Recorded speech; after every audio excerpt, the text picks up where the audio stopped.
നമസ്കാരം മാഷെ. നമസ്കാരം. പ്രവാസ ലോകത്തിന് വലിയ സന്തോഷ വാർത്ത നൽകിക്കൊണ്ടൊരു വലിയ വാർത്ത വന്നിട്ടുണ്ട്. ഞാൻ ഇന്നത്തെ പത്രം നോക്കുമ്പോൾ ആ സന്തോഷം അടിസ്ഥാനപരമായി ഊട്ടി ഉറപ്പിക്കുന്ന രീതിയിൽ, ശരിവെക്കുന്ന രീതിയിൽ വലിയൊരു പരസ്യം, എയർ ഇന്ത്യ എക്സ്പ്രസിൻ്റെ വലിയൊരു പരസ്യം. ഇത് കണ്ടപ്പോൾ ഞാൻ ഇതിൽ നോക്കുമ്പം എക്സ്പ്രസ് മോർ എന്നാണ് അതിനൊപ്പം ടാഗ് ലൈൻ. ആ ടാഗ് ലൈൻ്റെ ഇടയിൽ എന്തെല്ലാം സർവീസുകൾ, 500 ഡെയിലി ഫ്ലൈറ്റുകൾ, 60 നഗരങ്ങളിലേക്ക്, കംഫർട്ടബിൾ സീറ്റ്സ്. അത് കാണുമ്പോൾ തന്നെ ഒരു കെട്ടിലും മട്ടിലും എത്രത്തോളം മാറിയിരിക്കുന്ന ഒരു കളർ പാറ്റേൺ, ഇങ്ങനെ ഒരുപാട് മാറ്റങ്ങളാണ് എയർ ഇന്ത്യ എക്സ്പ്രസ് കൊണ്ടുവരുന്നത്. ടാറ്റയാണ് ഇതിൻ്റെ പിന്നിൽ നിന്ന് അറിയാമല്ലോ. തീർച്ചയായിട്ടും. പക്ഷെ എങ്ങനെയാണ് ഈ ഒരു മാറ്റത്തെ, നമ്മുടെ എയർലൈൻ രംഗത്ത് ഈ ഒരു മാറ്റത്തെ നോക്കിക്കാണുന്നത്? വലിയ മാറ്റമാണ്. കാരണം ആ നേട്ടം ഇന്ത്യയുടെ മറ്റ് എല്ലാ സെക്ടറിലുമുള്ള നേട്ടങ്ങളെക്കാൾ പ്രധാനമാണ്. കാരണം ലോകത്തിലെ എല്ലാ കുത്തക എയർലൈൻ കമ്പനികൾക്കും, എല്ലാ വിമാന യാത്രാ കമ്പനികൾക്കും ഏറ്റവും കൂടുതൽ മൂലധനം കൊടുത്തിരുന്നത് നമ്മളാണ്. ഇന്ത്യക്കാരെ പോലെ ഇത്ര മോസ്റ്റ് മൊബൈലായിട്ട് ഒരുപാട് സഞ്ചാരികളുടെ നാടാണ്. ഏറ്റവും വലിയ കരുത്ത് അതാണ്. ഏറ്റവും വലിയ കരുത്ത് നമ്മളെ ഈ യാത്രക്കാരാണ്, നാട് വിട്ടു പോകുന്നവർ. ഏത് ലോകത്ത് പോയും പണിയെടുക്കാനും അവിടെ താമസിക്കാനും മടിയില്ലാത്ത മനുഷ്യർ, അതിസാഹസികമായി ജീവിക്കുന്ന യാത്രക്കാരാണ് ഇന്ത്യക്കാർ. ഇന്റർനാഷണൽ ആണെങ്കിലും ഡൊമസ്റ്റിക് ആണെങ്കിലും എവിടെയായാലും ഇന്ത്യയിലും പുറത്തും ധാരാളമായി. ലോകത്തിലെ എവിടെ ചെന്നാലും, ഇപ്പോൾ SK പൊറ്റക്കാട് പറഞ്ഞിട്ടുണ്ടല്ലോ, ആ കാപ്പിരികളുടെ നാട്ടിൽ ചെല്ലുമ്പോഴും ഉറപ്പാണ് ഏത് ഇടവഴിയിലും എവിടെയെങ്കിലും ഒരു മലയാളി ഉണ്ടാവും എന്ന് പറഞ്ഞ പോലെ ഇന്ത്യക്കാരില്ലാത്ത നാടില്ല.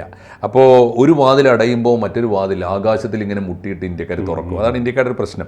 അപ്പോൾ അതുകൊണ്ട് എവിടെ ജീവിക്കാനും എവിടെ യാത്ര ചെയ്യാനും യാതൊരു മടിയുമില്ലാത്ത സഞ്ചാരികളാണ്. പണ്ട് ചരിത്രപരമായി തന്നെ അങ്ങനെയാണ്. അന്ന് കപ്പലിലായിരുന്നു, ഇപ്പോൾ വിമാനത്തിലാണെന്നുള്ള വ്യത്യാസം. വലിയ കൊള്ളയടി നടന്നുകൊണ്ടിരിക്കുന്ന ആ രംഗത്താണ് വലിയ കൊള്ളയടിക്കപ്പെടുന്നത്. കാരണം നമ്മളെ എന്നും ഇങ്ങനെ ഈ ആവശ്യക്കാരാണ്, യാത്ര ചെയ്തേ പറ്റുള്ളൂ. മാത്രമല്ല കുടുംബത്തെ ചേർത്ത് പിടിക്കുന്നവരുമാണ്. നമ്മൾ ഏത് മണ്ണിൽ പോയാലും പാതി ഹൃദയം ഇവിടെ വെച്ചിട്ടാണ് പോവുക. അപ്പോൾ എപ്പോഴും നമ്മൾ കുടുംബത്തിലേക്ക് തിരിച്ചു വരാൻ, പോയതിനേക്കാൾ വേഗത്തിൽ തിരിച്ചു വരാൻ എപ്പോഴും വീട് നമ്മളെ മാടി വിളിച്ചുകൊണ്ടേയിരിക്കും. അങ്ങനെ വരുമ്പോൾ നിരന്തരമായി യാത്ര ചെയ്യുന്നവരാണ്. ഒരുപക്ഷെ കിട്ടുന്ന അവിടെ സേവ് ചെയ്യുന്ന പണം കൂടി യാത്ര ചെയ്ത് യാത്രയ്ക്ക് വേണ്ടി മുടക്കുന്നവരാണ് നമ്മൾ. അതുകൊണ്ട് തന്നെ വലിയ കൊള്ള ഈ മേഖലയിൽ ഉണ്ടായിരുന്നു. ഈ കൊള്ള തടയാൻ വേണ്ടിയിട്ട് പല തരത്തിലുള്ള ശ്രമങ്ങൾ നടന്നിരുന്നു. പലതും നടന്നില്ല എന്ന് മാത്രമല്ല, അങ്ങനെ ഈ ലോകത്തിലെ കുത്തക കമ്പനികളോട് മത്സരിക്കാൻ വേണ്ടി തുടങ്ങിയ സ്വകാര്യ കമ്പനികളൊക്കെ പരാജയപ്പെട്ടു പോയി. അതിൽ നമ്മുടെ ഈസ്റ്റ് വെസ്റ്റ് എയർലൈൻസ് പരാജയപ്പെട്ടത് നമ്മൾ കണ്ടതാണ്. കിങ് ഫിഷർ പരാജയപ്പെട്ടത് കണ്ടതാണ്. നിരവധി കമ്പനികൾ പലതും പരാജയപ്പെട്ടു. അവിടെ അപ്പോഴും നമ്മൾ പിടിച്ചു നിന്നിരുന്നത് നമ്മുടെ പൊതുമേഖലാ കമ്പനിയായിരുന്നു. ടാറ്റയുടേതായിരുന്നല്ലോ എയർ ഇന്ത്യ. അത് പിന്നീട് രാജ്യം ആവശ്യപ്പെട്ടപ്പോൾ ടാറ്റ അതാണ് വലിയ ലാഭങ്ങളൊക്കെ മാറ്റിവെച്ചു. വലിയ ലാഭത്തിലോടിയിരുന്ന കമ്പനിയാണ്. പക്ഷേ ഞാൻ പലപ്പോഴും ഈ ദുബായ് സെക്ടറിലേക്കും അതുപോലെ തന്നെ ഡൽഹിയിലേക്കുള്ള യാത്രയിൽ എയർ ഇന്ത്യയുടെ ഡ്രീം ലൈനർ എന്ന് പറഞ്ഞിട്ടുള്ള വലിയ വിമാനമുണ്ട്. ഞാൻ എപ്പോഴും ആ ഒരു ഫ്ലൈറ്റാണ് എപ്പോഴും ചൂസ് ചെയ്യുക. ഭയങ്കര രസകരമായിട്ടുള്ള സേഫ്റ്റി ഉള്ളൊരു യാത്രയായിരുന്നു. എയർ ഇന്ത്യയുടെ കീഴിലാണ്. എയർ ഇന്ത്യ അത് ടാറ്റ അത് ഏറ്റെടുത്തതിന് ശേഷവും ഡ്രീം ലൈനർ അങ്ങനെ നിലനിർത്തിയിരുന്നു. പക്ഷെ നമുക്കിപ്പോൾ ആശങ്കകൾ ഉണ്ടായിരുന്നു, ഈ എയർ ഇന്ത്യ എക്സ്പ്രസ് എന്താണ് കൊണ്ടുവരാൻ പോകുന്നത് എന്ന്. എന്തായാലും ഇപ്പോൾ ഇതിൽ സ്ട്രാറ്റജിക്കായി നമ്മളെടുത്തൊരു നിലപാട്, നമുക്ക് ഇപ്പോൾ എയർ ഇന്ത്യ ടാറ്റയിൽ നിന്ന് ഇന്ത്യ ഗവൺമെൻറ് ഏറ്റെടുത്ത് പബ്ലിക് സെക്ടറിലേക്ക് മാറ്റിയ ഒരു കാലത്തെ ലോകമല്ല ഇപ്പോൾ. ഇപ്പോൾ ലോകത്ത് സ്വകാര്യ കമ്പനികളുടെ, കോർപ്പറേറ്റുകളുടെ മത്സരമാണ്. ആ മത്സരത്തിൽ നമ്മുടെ പൊതുമേഖലാ കമ്പനിക്ക് കോമ്പീറ്റന്റ് ആയിട്ട് പിടിച്ചു നിൽക്കാൻ പറ്റാത്ത അവസ്ഥയുണ്ട്. അത് ഇന്ത്യ ഗവൺമെന്റ് തിരിച്ചറിഞ്ഞു. നമുക്ക് യാതൊരു ദുരഭിമാനമില്ല. ആ എയർലൈൻ ഇൻഡസ്ട്രിയിലുള്ള സ്വകാര്യ കമ്പനികൾ, സ്വകാര്യ ലോബികൾ നമ്മുടെ എയർലൈൻ ഇൻഡസ്ട്രിയെ തകർത്തിട്ടുണ്ട്. തീർച്ചയായിട്ടും ഉണ്ടാവും. ആ സ്വകാര്യ ലോബി ആയിരിക്കണം എയർ ഇന്ത്യയെയും ഇന്ത്യൻ എയർലൈൻസിനെയും, രണ്ട് കമ്പനികളെയും തകർത്തത്. അത് മനസ്സിലാക്കിയത് നമ്മൾ തിരിച്ച് ടാറ്റയുടെ സഹായം തേടി. എന്ന് വെച്ചാൽ ടാറ്റയോട് പറഞ്ഞു, ഇപ്പോൾ നിങ്ങളുടെ കാലമാണ്, നിങ്ങൾ വേണം ഇന്ത്യയെ രക്ഷിക്കാൻ. അപ്പോൾ ടാറ്റ സന്തോഷത്തോടെ ഏറ്റെടുത്തു. രാജ്യത്തിന് വേണ്ടി പൊരുതാൻ തീരുമാനിച്ചു. കളി നടക്കില്ല. ടാറ്റ മത്സരിച്ചില്ലേ. ടാറ്റയുടെ കയ്യിൽ പുതിയ പദ്ധതികളുണ്ട്. ഈ പ്രയോഗം ഉണ്ടല്ലോ, ബഡ്ജറ്റ് എയർലൈൻ എന്നുള്ള പ്രയോഗം തന്നെ കേൾക്കാൻ തുടങ്ങി നമ്മൾ അപ്പോഴാണ്. Budget airline. ഇപ്പോൾ എയർ ഇന്ത്യയും എയർ ഇന്ത്യ എക്സ്പ്രസും തമ്മിലുള്ള വ്യത്യാസം എന്താ? കുറഞ്ഞ ചാർജിൽ യാത്ര ചെയ്യാൻ പറ്റും. കൂടുതൽ ചെറിയ എയർലൈനുകളിൽ യാത്ര ചെയ്യാൻ പറ്റി. മാത്രമല്ല കൂടുതൽ സർവീസുകൾ. ഇപ്പൊ കണ്ടില്ല, ഒരു ദിവസം 500 സർവീസ് അല്ലേ പറയുന്നത്. ഞാൻ അവരുടെ വെബ്സൈറ്റിൽ കയറി നോക്കുമ്പോൾ 2100 രൂപ മുതലാണ് ടിക്കറ്റ് റേറ്റ് തുടങ്ങുന്നത്. ഒരു കാര്യം ആലോചിച്ച് നോക്കൂ, 2000 രൂപ കൊടുത്താൽ ഒന്ന് വിമാനത്തിൽ കയറിയിട്ടില്ലാത്ത എത്ര മനുഷ്യരുണ്ടെന്ന് അറിയാം രാജ്യത്ത്. അപ്പോൾ ഒന്ന് ആലോചിച്ച് നോക്കൂ. ഇപ്പോൾ ഈ പരസ്യം നമ്മളിപ്പോൾ നമ്മുടെ നാട്ടിൻ പുറത്ത് എന്നോട് പലരും പറയാറുണ്ട്, ജീവിതകാലം മുഴുവൻ സർക്കാർ സർവീസിലൊക്കെ ഇരുന്നവർ, അധ്യാപകർ എന്നോട് ഇപ്പോൾ റിട്ടയർ ചെയ്ത പലരെയും ഞാൻ കാണാൻ പോകുമ്പോൾ സുഖമില്ലാതെ കിടക്കുന്നവരൊക്കെ കഴിഞ്ഞ ദിവസം ഞാനിപ്പോൾ ഇവിടെ കായംകുളത്ത് എൻ്റെ ഒരു കൂട്ടുകാരന്, അദ്ദേഹം വിദ്യാഭ്യാസ വകുപ്പിൽ AE ഒക്കെ ആയിട്ട് റിട്ടയർ ചെയ്ത മനുഷ്യനാണ്. അദ്ദേഹവും ഭാര്യയെ ടീച്ചറായിട്ട് പിരിഞ്ഞ ആളാണ്. അവർക്ക് എന്തെങ്കിലും ഇനി മോഹങ്ങൾ ബാക്കിയുണ്ടോ എന്ന് ചോദിച്ചപ്പോൾ അദ്ദേഹം പറഞ്ഞത്, മാഷെ ഞാൻ ഇതുവരെ വിമാനം കയറിയിട്ടില്ല. ആലോചിച്ച് നോക്കൂ, അങ്ങനെയുള്ളവർക്കൊക്കെ 2000 രൂപ കൊടുത്ത് വിമാനം കയറാമെന്ന അവസ്ഥ പറക്കണം.